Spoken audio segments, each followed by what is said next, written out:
Hello, ഇഗ്നോയിൽ P G T course complete ചെയ്ത സ്റ്റുഡൻസിന് പ്രൊവിഷണൽ സർട്ടിഫിക്കറ്റ് എങ്ങനെയാണ് അപ്ലൈ ചെയ്യേണ്ടതെന്ന് ഒരു ഡൗട്ട് കാണും. അപ്പോൾ ഇന്നത്തെ വീഡിയോയിൽ നമ്മൾ എങ്ങനെയാണ് പ്രൊവിഷണൽ സർട്ടിഫിക്കറ്റ് അപ്ലൈ ചെയ്യേണ്ടത് എന്നുള്ളതിനെക്കുറിച്ചാണ് ഡിസ്കസ് ചെയ്യാൻ പോകുന്നത്.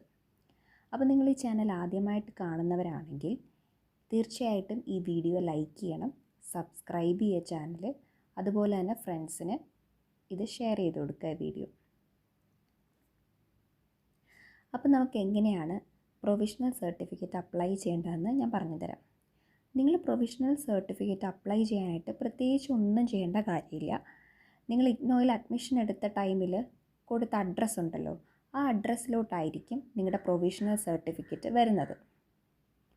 ഒരു 45 to 60 ഡേയ്സ് ആണ് പ്രൊവിഷണൽ സർട്ടിഫിക്കറ്റ് വരാനായി എടുക്കുന്ന ടൈം എന്ന് പറയുന്നത്.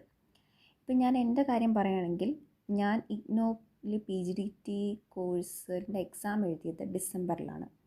ഡിസംബറിൽ എഴുതിയ എക്സാമിൻ്റെ റിസൾട്ട് എനിക്ക് വരുന്നത് ഫെബ്രുവരി 28-നാണ്. എനിക്ക് പ്രൊവിഷണൽ സർട്ടിഫിക്കറ്റ് കിട്ടുന്നത് മാർച്ച് 13-ന് എനിക്ക് രജിസ്റ്റേർഡ് പോസ്റ്റ് വഴി അവർ പ്രൊവിഷണൽ സർട്ടിഫിക്കറ്റ് അയച്ചു തന്നു.